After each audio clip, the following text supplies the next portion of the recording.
Assalamualaikum warahmatullahi wabarakatuh.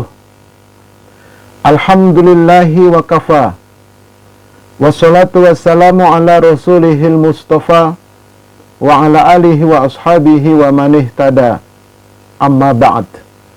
Pertama dan paling utama, tiada kata yang pantas untuk senantiasa kita ungkapkan kecuali puji dan syukur kehadiran Allah Subhanahu wa ta'ala dengan melafazkan kalimat hamdalah, alhamdulillahi rabbil alamin. Salawat beruntaikan salam, semoga Allah sampaikan keharibaan putra Abdullah, buah hati Aminah kekasih Allah, Nabi kita Muhammad sallallahu alaihi wasallam.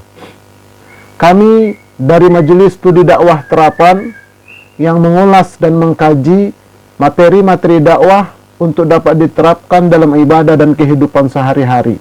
Silakan berkunjung ke channel saya, Ustadz Arifin Purba Official.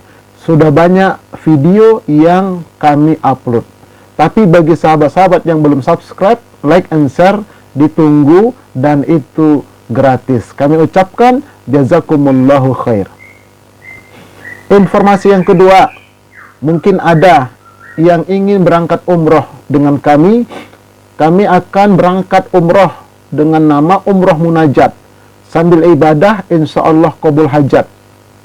Yang belum punya pasangan, yang belum punya jodoh, yang belum punya keturunan, atau permasalahan penyakit medis dan medis, insya Allah nanti sambil umroh kita bisa berdoa di sana dan akan kami bimbing. Hubungin nomor yang tertera di dalam brosur ini. Assalamualaikum warahmatullahi wabarakatuh.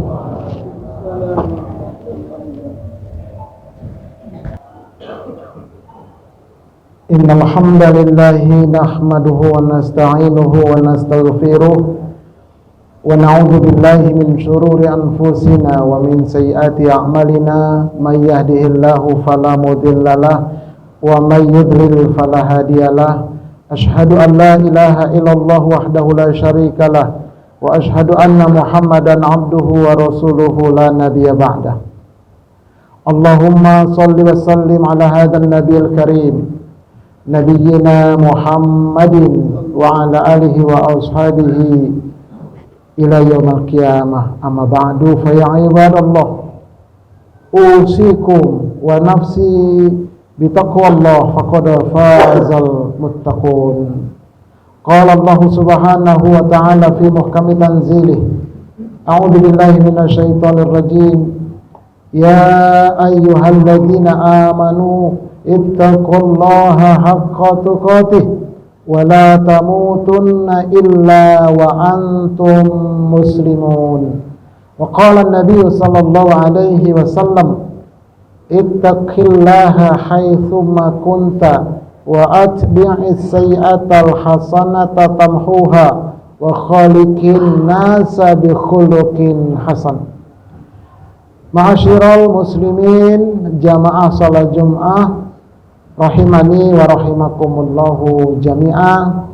Melalui mimbar yang sangat mulia ini, saya selaku khatib tidak bosan-bosannya untuk senantiasa berwasiat bil khusus kepada diri dan keluarga saya, juga kepada jamaah sekalian. Mari kita senantiasa meningkatkan kualitas keimanan dan ketakwaan kita kehadirat Allah Subhanahu wa ta'ala. 7 tingkatan nafsu manusia. Inilah tema yang akan saya bawakan pada kesempatan khutbah yang mulia ini. Dari 7 itu ada 3 yang masih terjajah dan ada 4 yang sudah merdeka. Nah, ada di level mana nafsu kita? Mari sama-sama kita ikuti uraian khutbah Jumat berikut ini. Pertama, kita lihat dulu pengertian nafsu. Sebahagian kaum muslimin salah paham tentang pengertian nafsu ini. Misalnya, ada seseorang makannya, ngambilnya banyak, piringnya penuh. Lalu kawannya bilang, kau makan nafsu kali kau. Nah, itu bukan nafsu, itu adalah hawa. Jadi hawa adalah keinginan yang tidak terkendali oleh syariat. Kemudian dibawa oleh syaitan, nempel ke nafsu, menjadi hawa nafsu. Itu sekitar perut. Nah, yang di bawah perut namanya syahwat. Dibawa oleh setan, nempel ke nafsu, menjadi nafsu syahwat.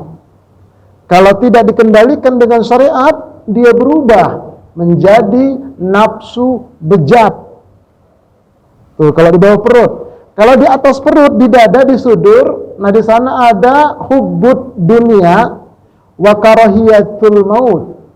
Dibawa oleh setan, nempel ke nafsu, menjadi nafsunya itu kemaruk terhadap dunia, dan ujung-ujungnya takut kepada kematian. Jadi beda antara hawa dengan nafsu. Oleh karenanya Allah berfirman dalam surah Az-Zariyat, wa nahan nafsa 'anil hawa fa innal jannata hiyal ma'wa. Adapun orang-orang yang mampu mengendalikan nafsunya dari hawa, maka surga ma'walah tempat kembalinya. Nah, jadi beda antara nafsu dengan hawa. Kalau begitu, apa itu nafsu? Nafsu ini dalam bahasa Al-Quran disebut dengan an-nafs. Nafsu maknanya banyak. Pertama, nafsu itu artinya jiwa. Nafsu itu artinya sukma. Nafsu itu maknanya karakter. Nafsu itu artinya sifat. Nafsu itu adalah mental. Nafsu itu adalah nyawa.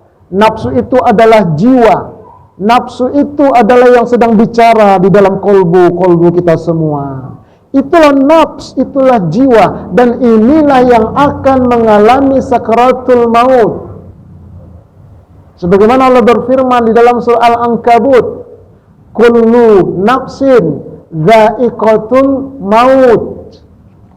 Setiap yang berjiwa, setiap yang bernyawa pasti akan mengalami proses sakaratul maut, mati, keluar dari jasad.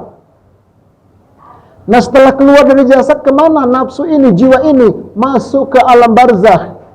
Sebagaimana Allah berfirman dalam surah Al-Mu'minun ayat 99 dan ayat 100, hatta idza jaa ahadahumul maut, sehingga apabila datang kepada salah seorang di antara mereka itu kematian, masuk ke alam barzakh, qala rabbirji'un, dia berkata, ya Allah, kembalikan aku ke dunia, la'alli amalu salihah fima tarakt, pasti aku akan beramal soleh yang selama ini aku tinggalkan.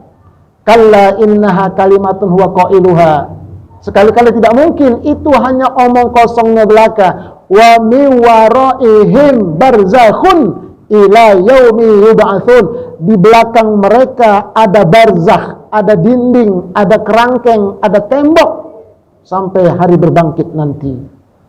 Jadi jiwa kita itu masuk ke alam barzakh. Nah, masuk ke alam barzakh. Lalu yang kembali kepada Allah itu apa? Tsumma ilaina turja'un. Yang kembali kepada Allah itu adalah ruh. Beda jiwa sama ruh. Ruh ini cahaya ilahi, ditiupkan, wa nafakhtu fihi mir ruhi. Ketika jabang bayi umur 4 bulan dalam kandungan, sudah ada nyawa, sudah ada jiwa. Lalu Allah tiupkan ruh. Jadi ruh itu cahaya ilahi. Dia itu murni, tidak bernoda, tidak berdosa. Nah, oleh karena itu yang didoakan bukan ruh, tapi jiwa. Ini maaf, ini selama ini kita mendoakan ila ruh. Saya kira kurang tepat itu. Yang tepat adalah ila nafs, karena jiwa itulah yang mendapat azab atau mendapat nikmat di alam barzah itu. Nah, kemudian gentayangan itu apa? Wah, kemarin ada preman itu mati katanya. Ruhnya gentayangan di pos RW, cetek botol. Itu bukan ruh, itu adalah korinnya. Suatu ketika Rasulullah mengatakan setiap kalian terlahir ada korin yang mendampingi kalian daripada bangsa jin. Qarinuhu minal jin. Sahabat bertanya, apakah engkau juga punya korin ya Rasulullah? Ya, aku juga punya korin. Tapi aku ditolong Allah, korinku diislamkan oleh Allah. Tidak menyuruh aku kecuali yang baik. Lalu bagaimana dengan kami ya Rasulullah? Tergantung jiwa kalian. Kalau kalian memperbagus jiwa kalian, maka korin kalian pun akan bagus. Tapi kalau tidak, korin kalian akan jahat. Dan dia akan mengundang 4 bangsa jin lainnya masuk ke dalam jiwa kita. Nah, ini ngaji dalam ini. Jadi kita punya korin, punya jiwa, punya ruh. Jasad kita di alam kubur hancur kecuali pangkal tulang ekor. Sebesar biji tanah itulah chipnya kita. Ada yang sebagai tidak hancur. Para nabi, para wali, penghafal Quran dan seterusnya. Yang soleh. Tidak hancur jasadnya. Tapi kalau yang bisa standar hancur kecuali pangkal tulang ekor. Kalau dia orang baik warna putih. Tapi kalau orang jahat warna hitam. Dan tidak bisa dicari di kuburan. Mau dijadikan batu cincin, tidak bisa digaibkan oleh Allah. Itu chip kita. Kita harus berbangkit nanti. Jasad itu kumpul di situ. Allah kembalikan ruh tadi. Maka barzah pecah. Jiwanya datang ke jasad itu. Kemudian jin korinnya masuk ke dalam jasad itu. Bangkit dari kubur. Itulah diri kita. Nah, tapi kita bahas sekarang ini adalah nafs jiwa. Nafs jiwa itu ada 7 tingkat. Yang paling rendah namanya nafsu amaroh. Wa ma ubari'un nafs innan nafsa la'amaratum bisu. Wa ma ubari'un nafs, aku tidak bisa membebaskan diriku, kata Nabi Yusuf ketika digoda oleh Zulaikha. Kalaulah seandainya jiwaku ini, nafsku ini tidak diberi rahmat oleh Tuhanku, pasti aku sudah tergoda. Untung dikasih rahmat, kata Nabi Yusuf. Karena sesungguhnya jiwa itu cenderung menyuruh kepada kejahatan. Namanya nafsu amaroh. Nah, ciri-cirinya ada 2. Coba kita lihat dalam diri kita. Pertama, orang yang suka marah-marah, temperamen, emosional, egonya tinggi. Lagi puasa, di jalanan ada yang nyalip, wah, marah dia. Padahal lagi puasa. Itu nafsu amaroh. Nah, yang kedua, ciri-ciri nafsu amaroh dalam diri kita itu adalah ketika berbuat dosa, tidak ada penyesalan. Korupsi dianggap prestasi.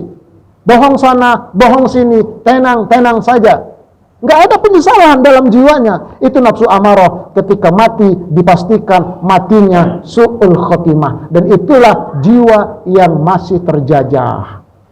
Terjajah oleh apa? Terjajah oleh syaitan. Terjajah oleh hawa. Terjajah oleh penyakit-penyakit kolbu. Itu yang pertama. Yang paling rendah, yang nomor 7. Naik ke peringkat yang ke-6. Namanya nafsu mulhamah. Allah berfirman, wa nafsi wa ma sawwaha. Demi jiwa dan demi penyempurnaan ciptaan jiwa itu dalam kandungan. Ini surah Asy-Syams. Fa'alhamaha fujuraha wa taqwaha. Lalu Allah mengilhamkan kepada jiwa itu fujur dan takwa. Itu namanya mulhamah. Jiwa yang memiliki 2 karakter sekaligus.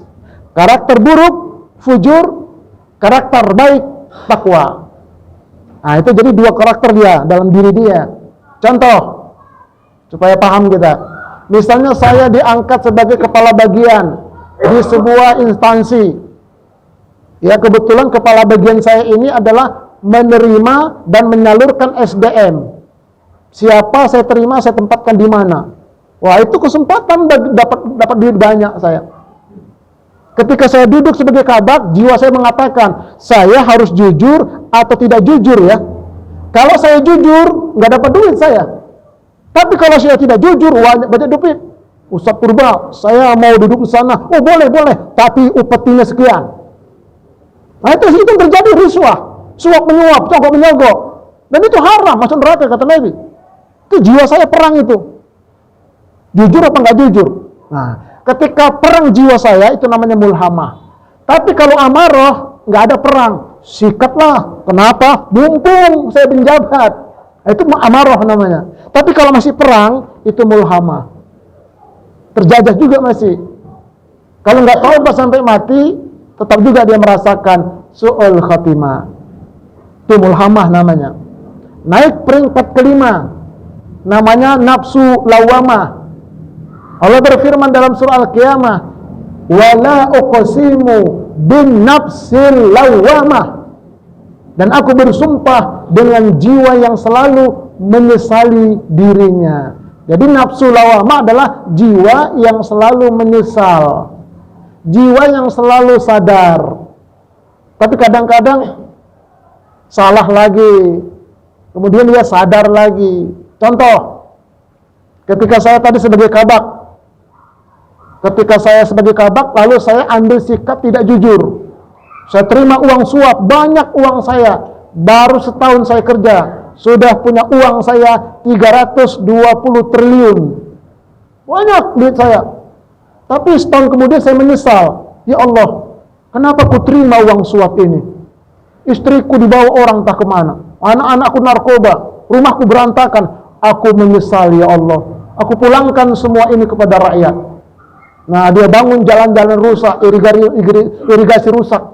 Menyesal. Nah, ketika menyesal itulah namanya nafsu lawamah. Nah, ini juga masih terjajah sedikit lagi.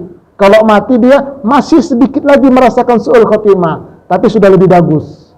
Kenapa? Ada penyesalan. Naik peringkat yang keempat. Nah, ini yang bagus. Namanya nafsu mutmainnah.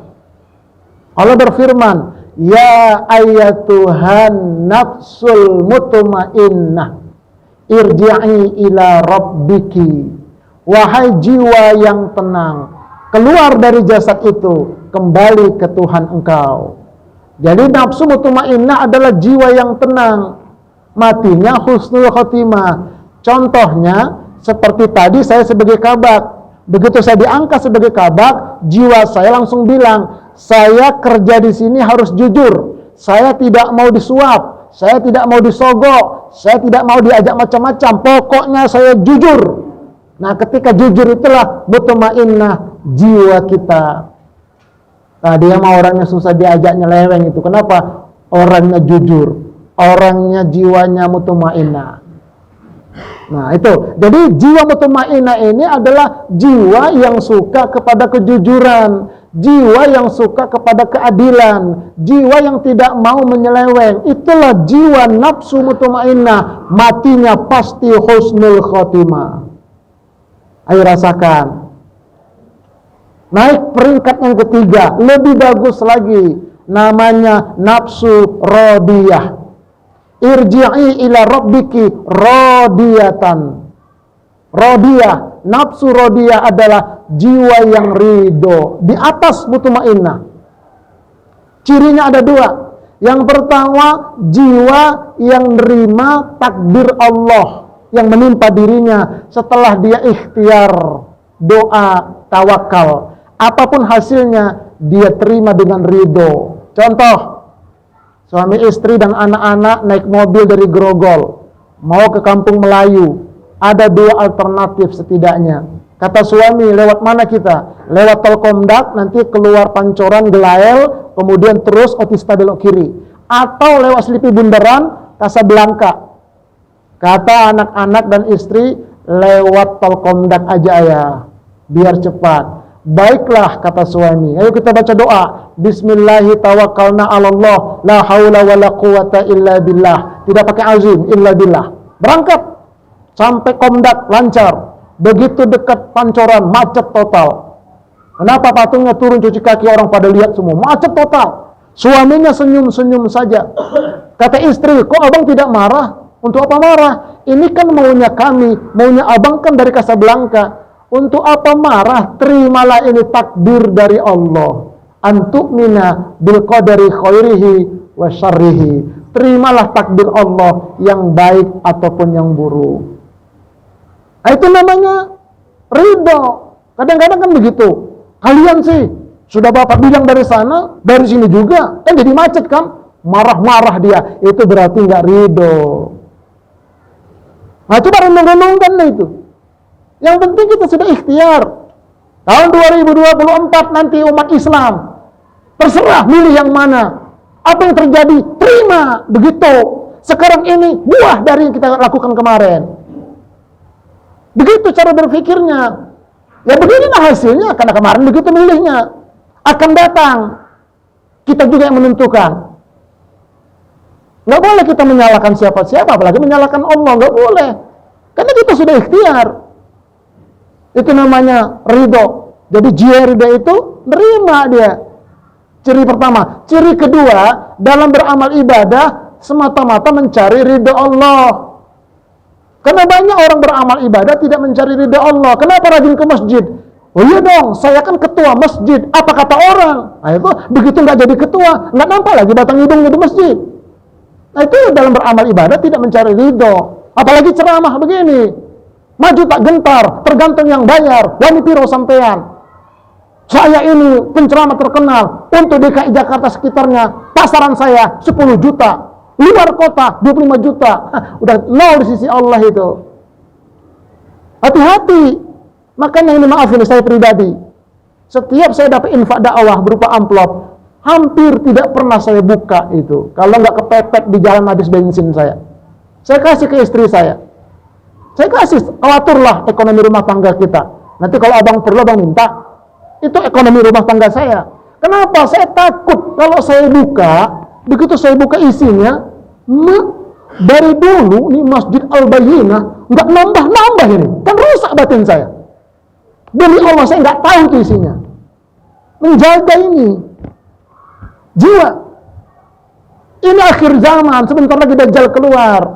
Qu anfusakum wa ahlikum, jaga jiwa kamu, jaga jiwa-jiwa keluarga kamu. Kalau mau bagus bangsa ini, perbaiki jiwanya. Itu nafsu radiyah. Nah di atasnya lebih bagus lagi, yang peringkat kedua, nafsu mardiyah. Irji'i ila rabbiki radiyatam maradiyah, yang diridhoi Allah. Yang paling puncak adalah nafsu kamilah, jiwa yang sempurna. 7 tingkatan jiwa ini. Kamilah, mardiyah, radiyah, mutmainnah. 4 ini adalah jiwa yang sudah betul-betul merdeka.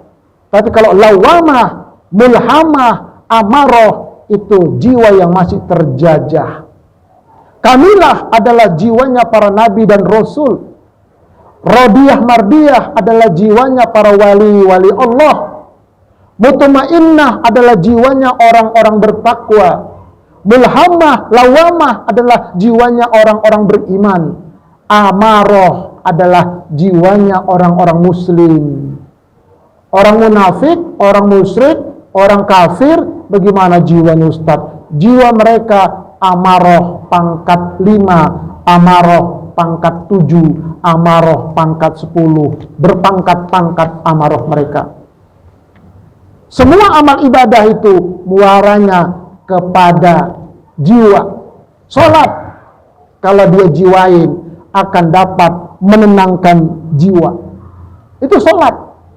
Infak, zakat, sedekah kalau dia ikhlas akan dapat membersihkan jiwa. Saum Ramadan, puasa sunnah kalau dia jiwain maka akan dapat mensucikan jiwa. Membaca Al-Quran akan dapat mensehatkan jiwa. Orang yang rajin baca Quran, apalagi berusaha menambah hafalan Quran, tidak akan pernah pikun sampai mati. Orang yang pikun karena jarang baca Quran, karena tak ada simpanan hafalan Quran dalam otak dan kalbunya. Orang yang sering doa, zikir, salawat akan menajamkan jiwanya.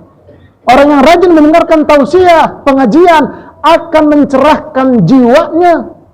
Kurban akan membaguskan jiwanya. Dan seluruh amal soleh itu muaranya kepada jiwa. Oleh karena itu tugas kita satu di muka bumi ini, kata Allah, qad aflaha man zakkaha. Sungguh beruntung orang yang mau membersihkan jiwanya. Wa qad khaba man dassaha. Sungguh merugi orang yang mengotori jiwanya. Kalau mau kajian lebih lanjut, silakan berkunjung ke channel saya. Ustadz Arifin Purba Official. Sudah saya sajikan di sana semua, insya Allah. Semoga bermanfaat untuk kita dan keluarga kita semua. Barakallahu li wa lakum fil Qur'anil azim wa nafa'ni wa iyyakum bima fihi minal ayati wa dzikril hakim. Aqulu qawli hadza astaghfirul azim li wa lakum wa li walidayya wa li walidaykum wa li sa'iril muslimin wal muslimat fastaghfiruhu innahu huwal ghafurur rahim.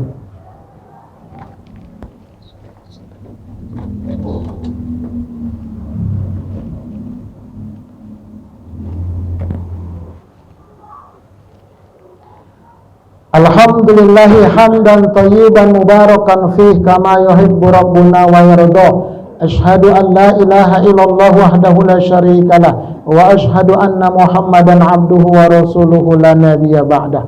Allahumma salli wa sallim ala hadzal nabiyil karim nabiyina Muhammadin wa ala alihi wa sahbihi ajma'in. Amma ba'du fa ya ibadallah usikum wa nafsi bi taqwallah faqad fazal muttaqun. Qala Allah subhanahu wa ta'ala fi muhkami tanzilih. A'udzu billahi minasy syaithanir rajim. Innallaha wa malaikatahu yusholluna 'alan nabi. Ya ayyuhalladzina amanu shallu 'alaihi wa sallimu taslima. Allahumma shalli 'ala Muhammad wa 'ala ali Muhammad kama shallaita 'ala Ibrahim wa 'ala ali Ibrahim wa barik 'ala Muhammad wa 'ala ali Muhammad kama barakta 'ala Ibrahim wa 'ala ali Ibrahim fil 'alamina innaka Hamidum Majid. Wardalahum an khulafa'ir rasyidin Abi Bakri wa Umar wa Utsman wa Ali wa an ashabi Rasulillah ajma'in wa an tabi'in wa man tabi'ahum bi ihsanin ila yaumiddin wa alaina ma'ahum bi rahmatika ya arhamar rahimin. Allahumma ighfir lil muslimin wal muslimat wal mu'minin wal mu'minat al ahya'i minhum wal amwat innaka sami'un qaribun mujibud da'wat wa ya qadiyal hajjat. Allahumma ahyina bil iman wa amitna bil iman wa akhrijna minad dunya ma'al iman wa adkhilnal jannata ma'al iman. Allahumma arinal haqqa haqqan warzuqna ittiba'ah wa arinal batila batila warzuqna ijtinabah wa la taj'alna minal maghrurin. Ya muqallibal qulub tsabbit qulubana ala dinik. Allahumma musarrifal qulub sarrif qulubana ala ta'atik. Allahumma a'inna ala zikrika wa syukrika wa husni ibadatik. Allahumma a'inzil islam wal muslimin wansur man nasar din wakhzul man khadal al muslimin wakhzul man khadal al muslimin wakhzul man khadal al muslimin. Rabbana atina fid dunya hasanah wa fil akhirati hasanah wa qina adzaban nar. Ibadallah, innallaha ya'muru bil 'adli wal ihsan wa ita'i dzil qurba wa yanha 'anil fahsya'i wal munkari wal baghi ya'idzukum la'allakum tadhakkarun. Fadhkurkum was'aluhu min fadli yu'tikum wa la dzikrullahi akbar. Aqimussalah.